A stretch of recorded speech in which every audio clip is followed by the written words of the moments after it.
Assalamu alaikum and greetings to everyone. So today we have myself, Rahim, and Omar. Naam, Omar.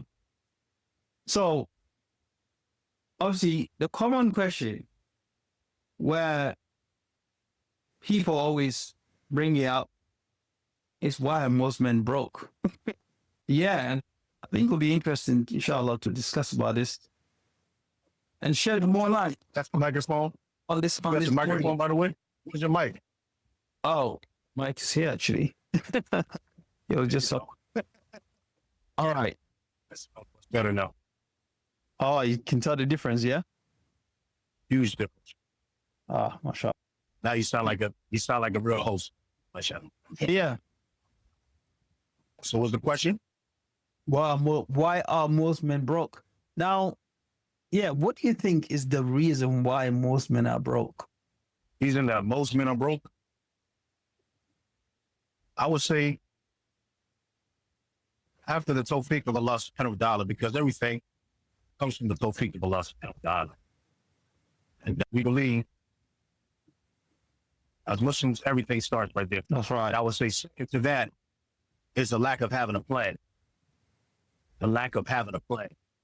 Because many people, for example, work 9 to 5 jobs, and there's nothing wrong with that in the beginning, especially in the beginning, if you have a plan.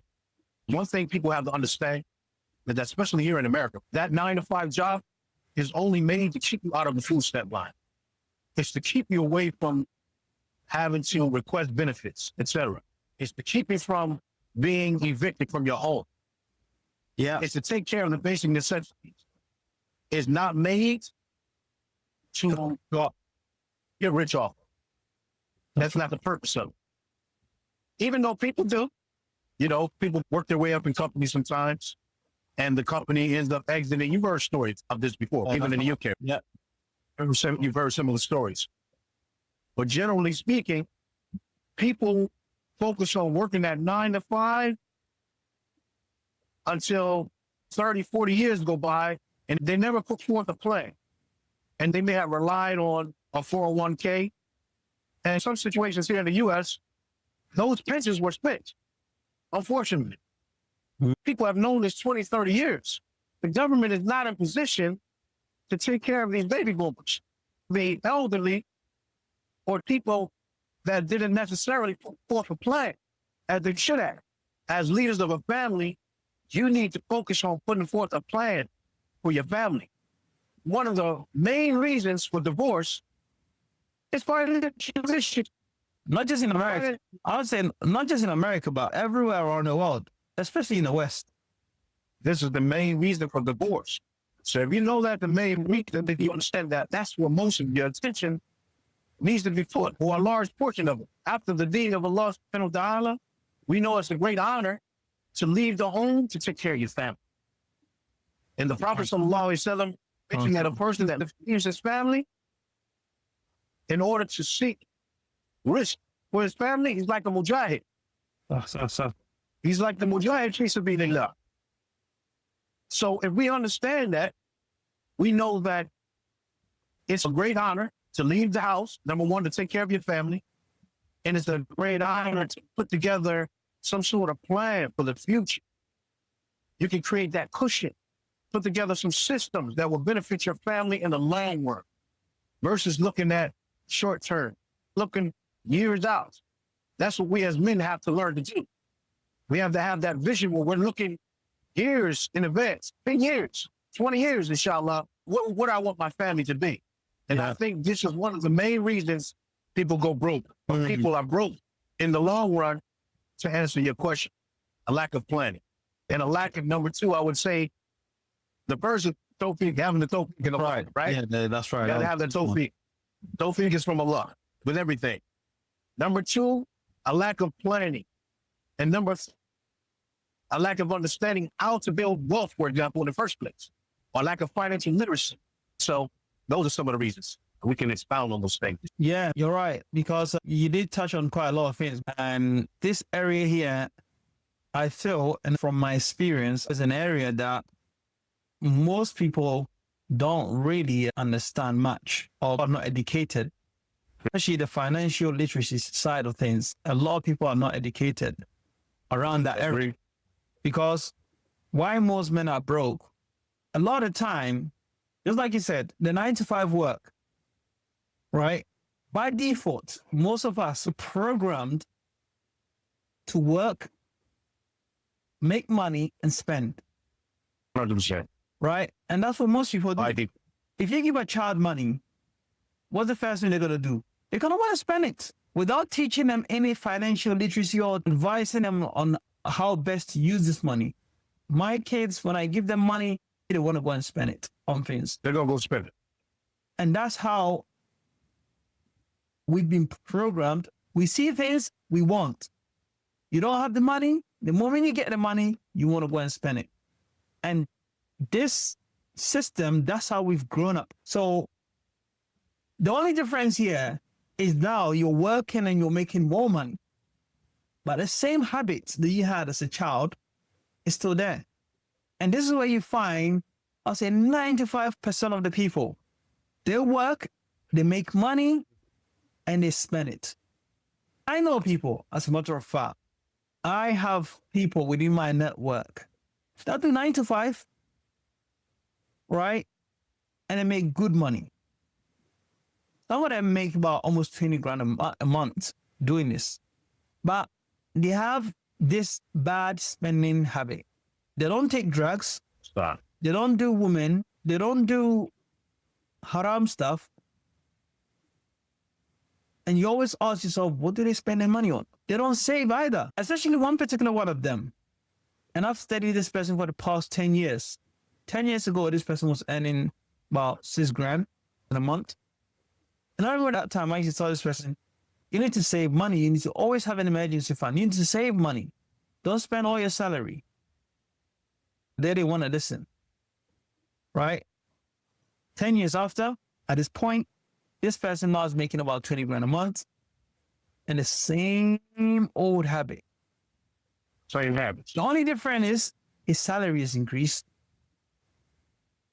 If you ask me now, does he have 100K saved? No, he doesn't. About 10 months ago, I was telling him, you need to have your first 100K saved. Put it down. That was good advice. Listen. And he said, money's not a priority. Money doesn't motivate me. I'm not in a rush. And when I lose my work, I'm going to get another one quickly. At this point, he's broke. His industry is a bit dry now. There isn't much job out there. Inshallah, eventually will pick up. This situation where I was trying to warn him against 10 months ago, that's where he's now. This is the case of most workers. By default, if you follow the standard system, you are always going to be broke every month. 100%. Plus, you're made to be broke. The money's not even in your account yet, and it's finished. If you're working 9 to 5, most of the time, the month hasn't even ended and your money's finished. So, if you don't actually go out your way to plan with effort that you are going to save XYZ percentage of your money regardless and make those adjustments, you are not, most people are not willing to do it because they're too much in their comfort zone. Obviously, to get out of this, you have to come out of your comfort zone. You have to put yourself in situations that you don't want to be in. It's not going to be comfortable. It's like when I speak to people on how they should save their first 100K or how they should make their first 100K. Yeah. The path to doing that is not cushioned. It's not smooth, but it's for your own good. 100%. And if you're not willing to do it, you're not going to do it. So come back Not going to do it. to the topic, why most people are broke. Number one is because, just like you said, after the topic of lack of planning, if you don't plan to save, you're not going to do it because you're living paycheck to paycheck. And that's the case of most people, Paycheck to paycheck. right? Number one is the planning. If you don't plan, it's not going to happen. Number two is the knowledge, that financial literacy, the know-how. Because, again, those who know and those who don't know, they're not the same. They're When not the same. you money to a certain level, you meet different circle of people. and you get exposed to different things out there, different investment, different deals. Until you get to this level, it's not available to you, because that person on that level, he doesn't see the benefit of telling you about it because you're not there. You are not the audience. You know what I mean? I'll give an example. Agreed. Let's say there's an investment whereby this particular company, they need XYZ for a short term. Some of my friends, obviously with companies, need XYZ amount to fulfill this order until the invoice come in. And this is the profit on it, and this is how much percentage we're willing to give. Now, when you have free cash sitting there, you're able to leverage that because I don't need this cash for the next few months. And the time they're going to bring it, it's not that time. By the time that cash come back, it's not going to affect what I need it for. So again, now put yourself in a situation whereby you're not in that position. They're not going to speak to you about these kind of things because it won't be of any benefit to you, nor them. So again, and also that financial literacy, right? Understanding how well to save and utilize your money, to grow your money. Because one thing I want to say, and this is something I always talk about, most people misunderstand this. And you and I, until we got to where we are, we never understood this. So I don't blame the people, right? You see, your working capital, your salary that you earn from your work, this is something that we call seed money. Seed money. After paying your rent and your necessity, right? Whatever's left for you to walk away with, it's not supposed to be spent. Because the problem what most people find themselves, because he has a job, he's getting paid 50K a year or 60K a year, he thinks he's free. And the reality only kicks in once he loses his job. Then he start looking for work. Then he start panicking because why? Maybe he's got mortgage.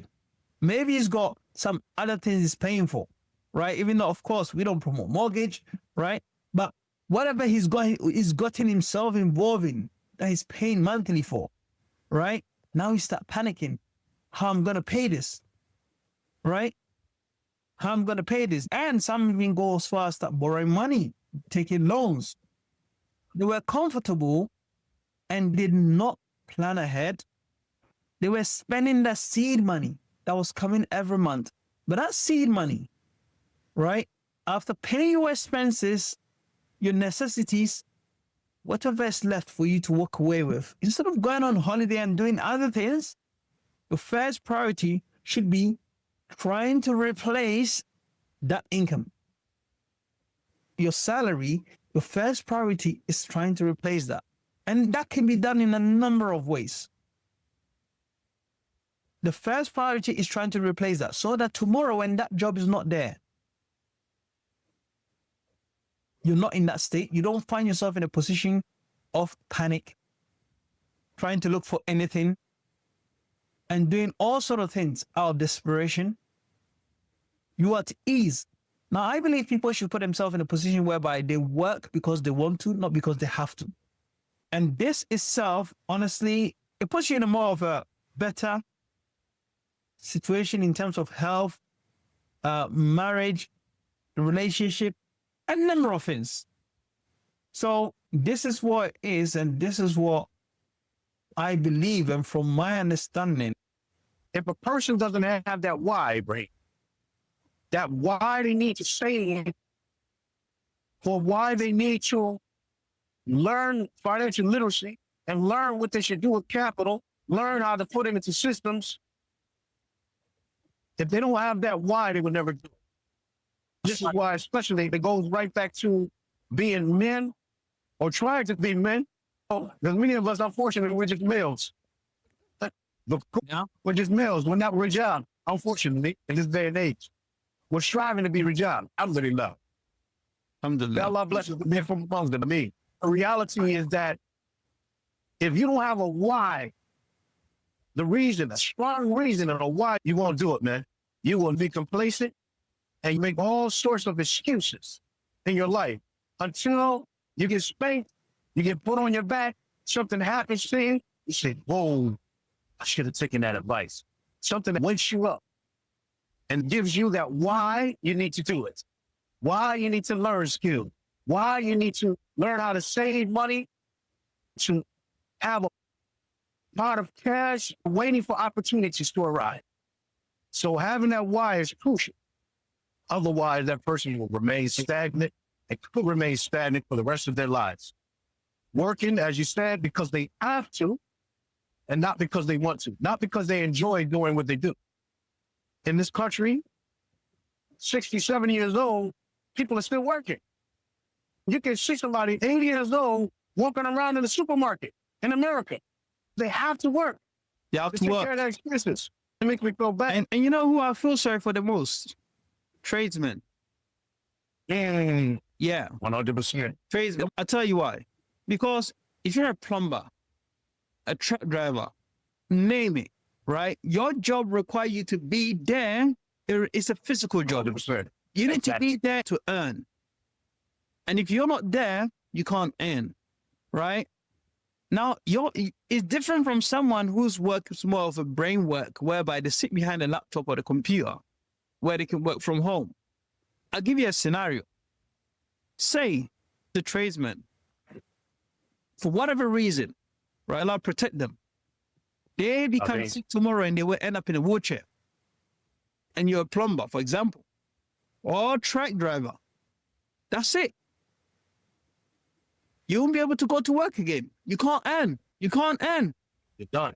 And You're done. if you have not put plans in place, or if you have not replaced that income with your seed income, which is your salary that you've been earning from work before this happening, then, yeah, your story is sad.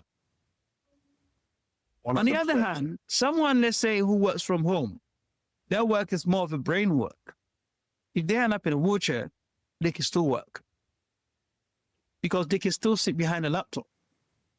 The point here is that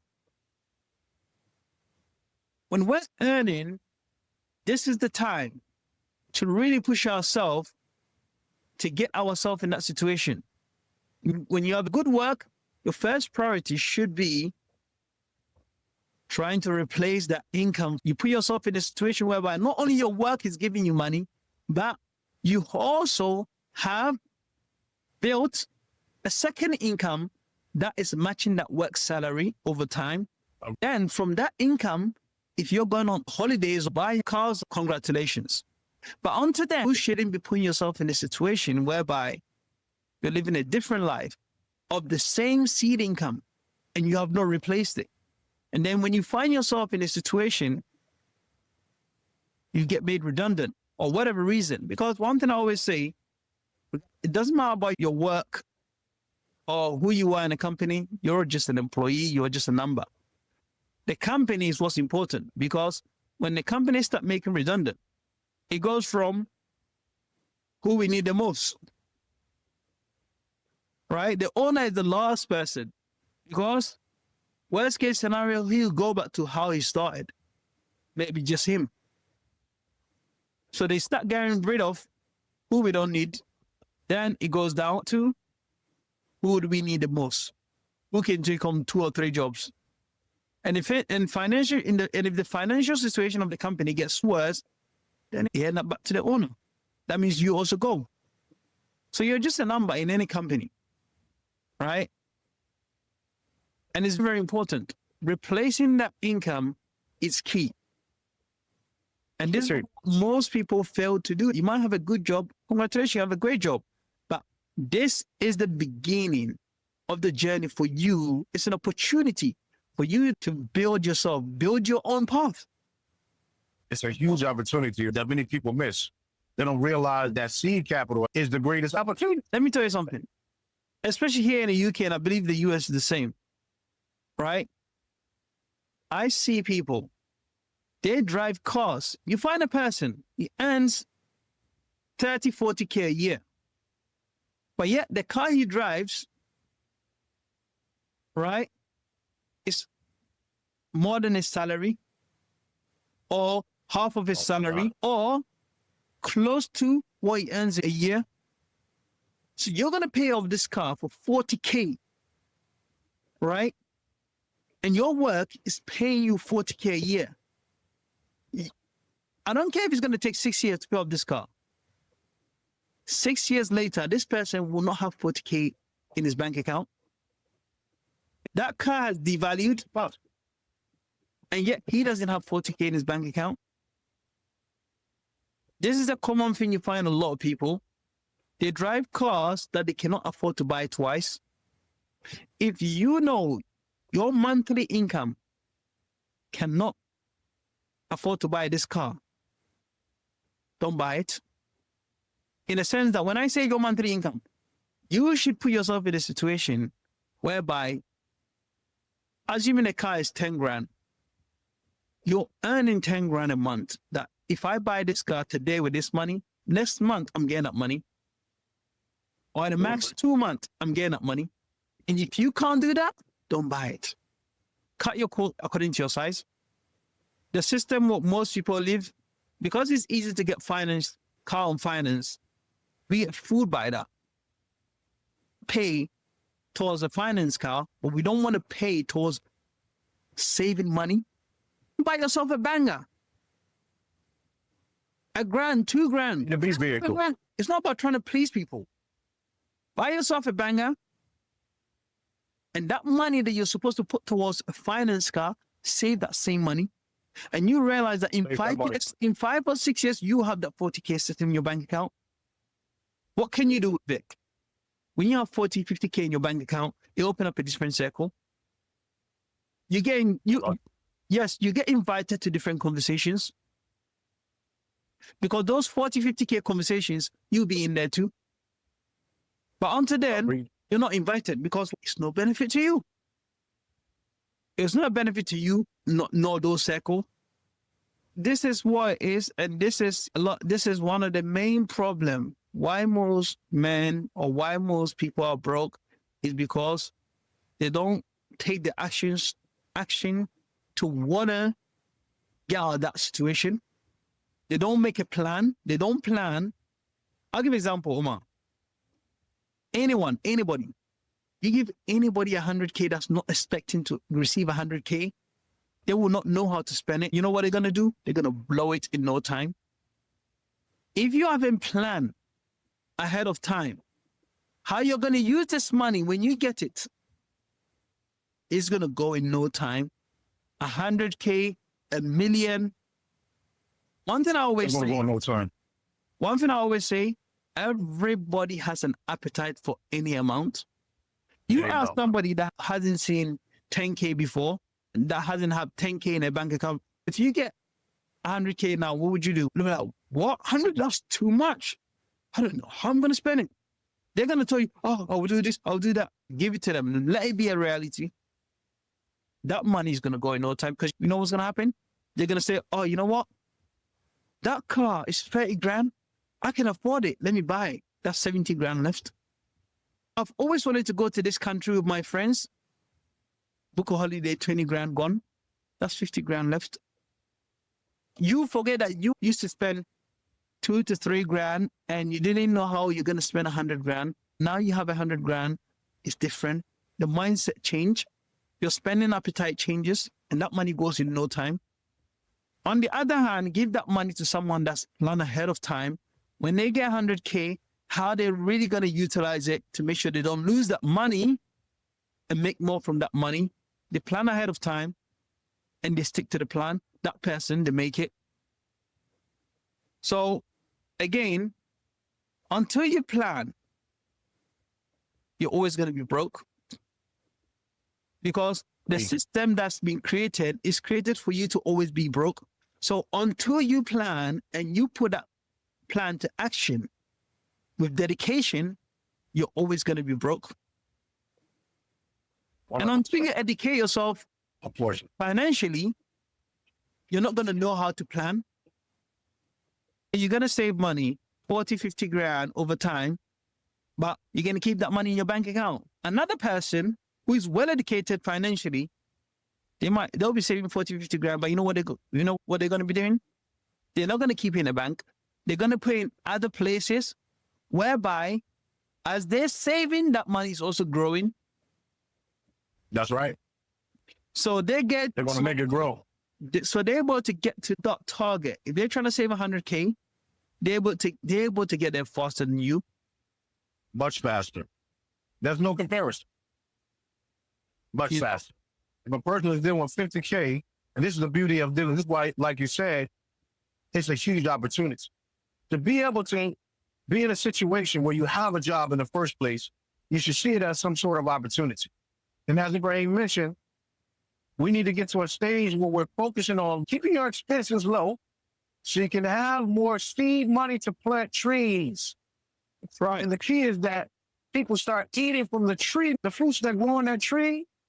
That's the money you're supposed to be eating from.